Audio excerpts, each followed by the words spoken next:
നമ്മളെല്ലാവരും പ്രോഗ്രാം ചെയ്യുമ്പോൾ ഫയലുകൾ ഉപയോഗിക്കാറുണ്ടല്ലേ? ഒരു ഫയൽ ഓപ്പൺ ചെയ്യും, അതിൽ നിന്ന് വായിക്കും, അതിലേക്ക് എഴുതും. ഇതൊക്കെ വളരെ സിമ്പിളായിട്ട് തോന്നും. പക്ഷേ ഈ ഒരു ലൈൻ കോഡിന് പിന്നിൽ ഓപ്പറേറ്റിംഗ് സിസ്റ്റം ചെയ്യുന്ന പണിയെന്താണെന്ന് എപ്പോഴെങ്കിലും ആലോചിച്ചിട്ടുണ്ടോ? ശരിക്കും ഒരു മാജിക് പോലെയാണത്. അപ്പോ ഇന്ന് നമുക്ക് ആ രഹസ്യ ലോകത്തേക്ക് ഒന്നെത്തി നോക്കാം. ശരി, അപ്പൊ ഇതാണ് ചോദ്യം.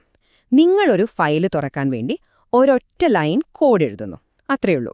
പക്ഷെ അതിനുശേഷം എന്താണ് സംഭവിക്കുന്നത്? നിങ്ങളുടെ പ്രോഗ്രാം എങ്ങനെയാണ് ശരിക്കും ഹാർഡ്വെയറുമായി, ആ ഡിസ്കുമായിട്ടൊക്കെ സംസാരിക്കുന്നത്? ഈ സോഫ്റ്റ്വെയറും ഹാർഡ്വെയറും തമ്മിലുള്ള കണക്ഷൻ അതാരാണ് ഉണ്ടാക്കുന്നത്? ആ ചോദ്യത്തിനുള്ള ഉത്തരമാണ് നമ്മളിന്ന് നോക്കാൻ പോകുന്നത്. അപ്പോ എല്ലാത്തിന്റെയും തുടക്കം ഈ ഒരു സിമ്പിൾ റിക്വസ്റ്റിൽ നിന്നാണ്. കണ്ടില്ലേ? Int fd = open report.txt ORD only. നമ്മുടെ ഇന്നത്തെ കഥയിലെ പ്രധാന കഥാപാത്രം ഇതാണ്. ഒരു സാധാരണ ഓപ്പൺ ഫംഗ്ഷൻ കോൾ. ഇവിടെ നമ്മൾ report.txt എന്ന ഫയൽ വായിക്കാൻ വേണ്ടി മാത്രം തുറക്കാൻ പറയുകയാണ്. ഒറ്റ നോട്ടത്തിൽ ഇതൊരു സാധാരണ കാര്യം. പക്ഷേ ശരിക്കുമുള്ള കളി തുടങ്ങുന്നത് ഇവിടെ നിന്നാണ്. ഓപ്പറേറ്റിംഗ് സിസ്റ്റത്തിന്റെ അണിയറയിലെ പണികൾ സ്റ്റാർട്ട് ചെയ്യുന്നത് ഈ ഒരു പോയിന്റിലാണ്. ഇതൊരു സാധാരണ ഫംഗ്ഷൻ കോൾ അല്ല കേട്ടോ. ഇതിനെ നമ്മൾ വിളിക്കുന്നത് സിസ്റ്റം കോൾ എന്നാണ്. അതായത് ഇതൊരു പ്രത്യേകതരം അഭ്യർത്ഥനയാണ്. നിങ്ങളുടെ പ്രോഗ്രാമിന് നേരിട്ട് ചെയ്യാൻ പറ്റാത്ത ചില കാര്യങ്ങളുണ്ട്. ഉദാഹരണത്തിന് ഹാർഡ്വെയറുമായി സംസാരിക്കുന്നത്. അങ്ങനെയുള്ള കാര്യങ്ങൾ ചെയ്യാൻ വേണ്ടി ഓപ്പറേറ്റിംഗ് സിസ്റ്റത്തിനോട് അല്ലെങ്കിൽ OSനോട് ഔദ്യോഗികമായി സഹായം ചോദിക്കുന്നതിനെയാണ് സിസ്റ്റം കോൾ എന്ന് പറയുന്നത്. ഇവിടെയാണ് ശരിക്കുള്ള കളി നടക്കുന്നത്. നിങ്ങളുടെ ഈ ഓപ്പൺ കോൾ ഉണ്ടല്ലോ, അതൊരു ട്രാപ്പ് ഉണ്ടാക്കും. അതായത് നിങ്ങളുടെ പ്രോഗ്രാം സാധാരണ പ്രവർത്തിക്കുന്ന ഒരു സ്ഥലമുണ്ട്. അതിനെ യൂസർ ലാൻഡ് എന്ന് പറയാം. അവിടെ വലിയ അധികാരമൊന്നുമില്ല. ഈ ട്രാപ്പ് വഴി പ്രോഗ്രാം നേരെ OSന്റെ ഹൃദയഭാഗത്തേക്ക്, അതായത് എല്ലാ പവറുമുള്ള കേർണൽ ലാൻഡിലേക്ക് ഒരു ചാട്ടം ചാടും. ഇതൊരു ഹൈ സെക്യൂരിറ്റി സോണിലേക്ക് കടക്കുന്നതുപോലെയാണ്.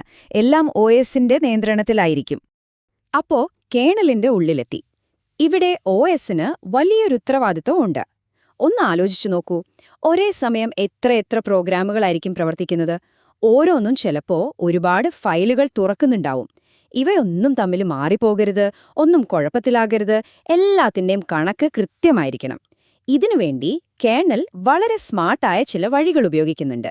ചില പ്രത്യേക ഡേറ്റ സ്ട്രക്ചറുകൾ. അതിലൊന്നാണ് system wide open file table. പേര് കേൾക്കുമ്പോൾ പേടിക്കേണ്ട, ഇതൊരു മാസ്റ്റർ രജിസ്റ്റർ ആണെന്ന് വിചാരിച്ചാൽ മതി.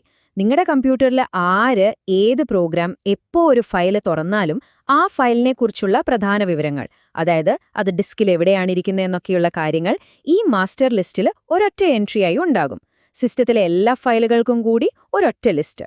ഇനി രണ്ടാമത്തേത്, ഓരോ പ്രോഗ്രാമിനും അതിൻ്റേതായ ഒരു പേഴ്സണൽ ഡയറി പോലെ ഒരു ടേബിൾ ഉണ്ടാകും. അതിന്റെ പേരാണ് per process open file table. അപ്പോ നിങ്ങളുടെ പ്രോഗ്രാം ഒരു ഫയൽ തുറക്കുമ്പോൾ ഈ പേഴ്സണൽ ടേബിളിൽ ഒരു പുതിയ എൻട്രി വരും. എന്നിട്ടോ ഈ എൻട്രി നേരത്തെ നമ്മൾ പറഞ്ഞ ആ മാസ്റ്റർ ടേബിളിലെ എൻട്രിയിലേക്ക് ഒരു പോയിന്റർ പോലെ പ്രവർത്തിക്കും. ഇതിന്റെ ഏറ്റവും വലിയ ഗുണം എന്താണെന്ന് വെച്ചാൽ, നിങ്ങളുടെ പ്രോഗ്രാം ആ ഫയലിൽ എവിടെ വരെ വായിച്ചു നിർത്തി എന്നൊക്കെയുള്ള പേഴ്സണൽ വിവരങ്ങൾ സൂക്ഷിക്കാൻ പറ്റും. അത് മറ്റാർക്കും അറിയേണ്ട കാര്യമില്ലല്ലോ. അപ്പോൾ ആ ഒരു കണക്ഷൻ എങ്ങനെയാണെന്ന് നോക്കിയേ. നിങ്ങളുടെ പ്രോഗ്രാം അതിൻ്റേതായ ഒരു പ്രോസസ് ടേബിളുണ്ട്. ആ ടേബിളിൽ ഒരു എൻട്രി സിസ്റ്റം വൈഡ് ടേബിളിലേക്ക് പോയിന്റ് ചെയ്യുന്നു.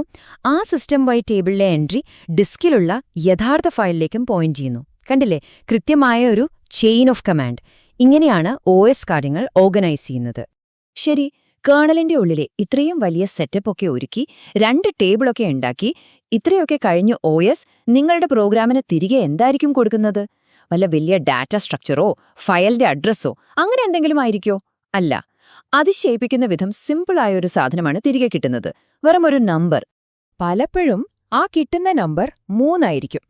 അതെന്താ 1 അല്ലാത്തത് എന്ന് ചോദിച്ചാൽ, 0, 1, 2 എന്നീ നമ്പറുകൾക്ക് ഓൾറെഡി ജോലിയുണ്ട്. സ്റ്റാൻഡേർഡ് ഇൻപുട്ട്, ഔട്ട്പുട്ട്, എറർ, അതായത് കീബോർഡ്, സ്ക്രീൻ എന്നിവയൊക്കെയായി ബന്ധപ്പെട്ട കാര്യങ്ങൾക്ക് വേണ്ടി അവരെ റിസർവ് ചെയ്ത് വച്ചിരിക്കുകയാണ്.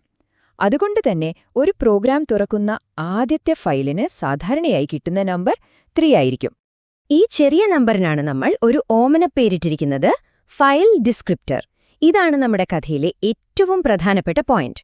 ഇതൊരു വെറും നമ്പറല്ല, അതൊരു ടോക്കണാണ്, ഒരു ഹാൻഡിലാണ്. ശരിക്കും പറഞ്ഞാൽ ഫയൽ ആക്സസ് ചെയ്യാനുള്ള നിങ്ങളുടെ ടിക്കറ്റാണ്. ഒരു ഉദാഹരണം പറഞ്ഞാൽ, നിങ്ങൾ കാർ പാർക്ക് ചെയ്യാൻ കൊടുക്കുമ്പോൾ അവരൊരു ടിക്കറ്റ് തരില്ലേ?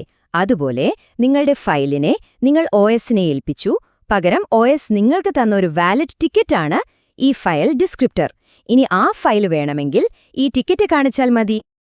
അപ്പോ ഈ ഫയൽ ഡിസ്ക്രിപ്റ്റർ അല്ലെങ്കിൽ നമ്മുടെ ഈ വാലിഡ് ടിക്കറ്റ് കയ്യിൽ കിട്ടിക്കഴിഞ്ഞാൽ പിന്നെ ഒരു ഗുണമുണ്ട്. നിങ്ങളുടെ പ്രോഗ്രാമിന് ഇനി ആ report.txt എന്ന ഫയലിന്റെ പേര് ഓർത്തു വെക്കേണ്ട കാര്യമേ ഇല്ല. ഇനി ആ ഫയലിൽ നിന്ന് വല്ലതും വായിക്കണോ, അതിലേക്ക് എന്തെങ്കിലും എഴുതണോ, എന്ത് വേണമെങ്കിലും ഈ നമ്പർ ഉപയോഗിച്ച് ചെയ്യാം. പേരിന്റെ ആവശ്യമില്ല. അതുകൊണ്ടുള്ള മെച്ചം എന്താണെന്ന് നോക്കിയേ. നിങ്ങൾ ഓരോ തവണയും read report.txt എന്ന് വിളിക്കുമ്പോൾ OS പാവം ആ ഫയലിന്റെ പേരും വെച്ച് ഹാർഡ് ഡിസ്കിൽ മുഴുവൻ പോയി തപ്പണം. ഇത് സമയമെടുക്കുന്ന പണിയാണ്. നേരെ മറിച്ച് read 3 എന്ന് വിളിച്ചാലോ, OSന് നമ്പർ കിട്ടിയാൽ മതി. അത് വെച്ച് നേരെ ആ ടേബിളിൽ നോക്കും, ഫയൽ എവിടെയാണെന്ന് ഒറ്റയടിക്ക് കണ്ടുപിടിക്കും. ഭയങ്കര വേഗതയാണ്, മിന്നൽ വേഗത. അപ്പോ ചുരുക്കി പറഞ്ഞാൽ ഈ ഫയൽ ഡിസ്ക്രിപ്റ്റർ സിസ്റ്റത്തിന്റെ ശക്തി എന്തൊക്കെയാണ്? ഒന്നാമത്തെ കാര്യം ആബ്സ്ട്രാക്ഷൻ. ഫയൽ ഡിസ്കിൽ എവിടെയാണ്, ഏത് ഫോർമാറ്റിലാണെന്നൊന്നും നിങ്ങളുടെ കോഡ് അറിയേണ്ട കാര്യമേ ഇല്ല. രണ്ടാമത്തത് കാര്യക്ഷമത. ആവർത്തിച്ച് പേര് വെച്ച് തപ്പുന്ന പരിപാടി ഒഴിവാക്കാം. അതുകൊണ്ട് നല്ല സ്പീഡ് കിട്ടും. മൂന്നാമത്തേത് ലാളിത്യം.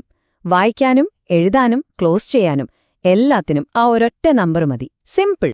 ഈ ഒരു ബ്രില്യന്റ് ഐഡിയ ഉണ്ടല്ലോ, ഇത് വെറും യൂണിക്സിലോ ലൈനക്സിലോ മാത്രമുള്ള ഒന്നല്ല. ഇന്ന് നമ്മൾ ഉപയോഗിക്കുന്ന വിൻഡോസ് ആയാലും മാക് OS ആയാലും എല്ലാ ആധുനിക ഓപ്പറേറ്റിംഗ് സിസ്റ്റങ്ങളുടെയും ഒരു അടിസ്ഥാന ശിലയാണ് ഈ ഫയൽ ഡിസ്ക്രിപ്റ്റർ എന്ന് പറയുന്ന ആശയം. അത്രയ്ക്കും പവർഫുള്ളാണ്. ഇതിന്റെ കൂടെ ഒരു രസകരമായ ഒരു ചരിത്രകഥയുണ്ട്. യൂണിക്സ് ഉണ്ടാക്കിയവരിൽ ഒരാളായ കെൻ തോംസൺ പുതിയ ഫയൽ ഉണ്ടാക്കാനുള്ള സിസ്റ്റം കോളിന് പേരിട്ടത് ക്രിയേറ്റ് എന്നായിരുന്നു. ശരിക്കും ക്രിയേറ്റ് എന്നല്ലേ വേണ്ടത്? ഒരു മിസ്സിംഗ് ആണ്. വർഷങ്ങൾക്ക് ശേഷം അദ്ദേഹത്തോടൊരു ഇന്റർവ്യൂവിൽ ചോദിച്ചു, യൂണിക്സ് വീണ്ടും ഡിസൈൻ ചെയ്യാൻ ഒരവസരം കിട്ടിയാൽ എന്ത് മാറ്റം വരുത്തും എന്ന്. അപ്പോ അദ്ദേഹം പറഞ്ഞ മറുപടി ഇതായിരുന്നു, ഞാൻ ക്രിയേറ്റ് എന്നെഴുതുമ്പോൾ ഒരു കൂടെ ചേർത്തേനെ എന്ന്. ഇത് നമ്മളെ ഒരു കാര്യം ഓർമ്മിപ്പിക്കുകയാണ്. കമ്പ്യൂട്ടിങ്ങിലെ ഏറ്റവും അടിപൊളി, ഏറ്റവും ശക്തമായ ആശയങ്ങൾക്ക് പിന്നിൽ പോലും ഇതുപോലെ ചെറിയ മാനുഷികമായ അബന്ധങ്ങളോ തമാശകളോ ഒക്കെ ഉണ്ടാകാം. അപ്പോൾ അടുത്ത തവണ നിങ്ങൾ കോഡ് ചെയ്യുമ്പോൾ ഒരു ഫയൽ തുറക്കാൻ ഓപ്പൺ എന്ന് ടൈപ്പ് ചെയ്യുമ്പോൾ ഓർക്കുക, ആ ഒരൊറ്റ വരിക്ക് പിന്നിൽ ഓപ്പറേറ്റിംഗ് സിസ്റ്റം ഒരുക്കുന്ന ഈ മനോഹരവും സങ്കീർണവുമായ ഒരു ലോകം തന്നെയുണ്ട്.